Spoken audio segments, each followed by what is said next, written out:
જુગારનો ગણનાપાત્ર case શોધી જુગાર રમતા 16 ઇસમોને ઝડપી પાડી 62,170 રૂપિયાનો મુદ્દામાલ કબજે કરતી Kapodra surveillance team. Police commissioner સાહેબ શ્રી તથા સંયુક્ત પોલીસ કમિશનર સાહેબ શ્રી સેક્ટર 1 તથા નાયબ પોલીસ કમિશનર સાહેબ શ્રી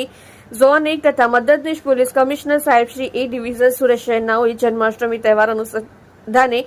પ્રોહિબિશન જુગાર જેવી બંદી સદંતર નાબૂદ કરવા તેમજ સૂચનાઓ આપેલ, જે અન્વયે પોલીસ ઇન્સ્પેક્ટર એમ.બી. અસુરા સાહેબની સૂચના અને માર્ગદર્શન હેઠળ second police inspector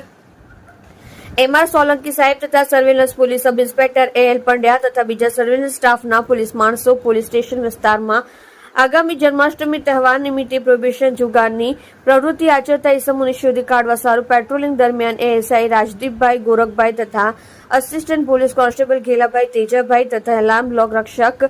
Arjunsinh Mahavirsinh નાઓને તેઓના ખાનગી બાતમીદાર મારફતે સંયુક્ત બાતમી હકીકત મળેલ કે કાપોદ્રા નાના વરાછા શક્તિ વિજય સોસાયટી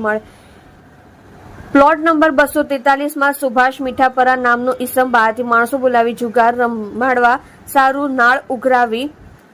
જુગારની પ્રવૃત્તિ ચલાવે છે, જે જુગારની પ્રવૃત્તિ હાલ ચાલુ છે તેવી ચોક્કસ બાતમી હકીકત આધારે બાતમીવાળી જગ્યાએ રેડ કરતા ગંજીપાના વડે હારજીતનો પૈસાનો જુગાર રમાડનાર તથા જુગાર રમતા ઈસમો સહિત કુલ 16 ઈસમોને પકડી પાડી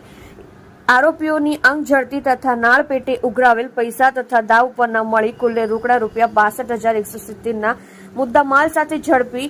જુગારનો ગણનાપાત્ર કેસ શોધી કાઢી કાયદેસરની કાર્યવાહી કરેલ છે.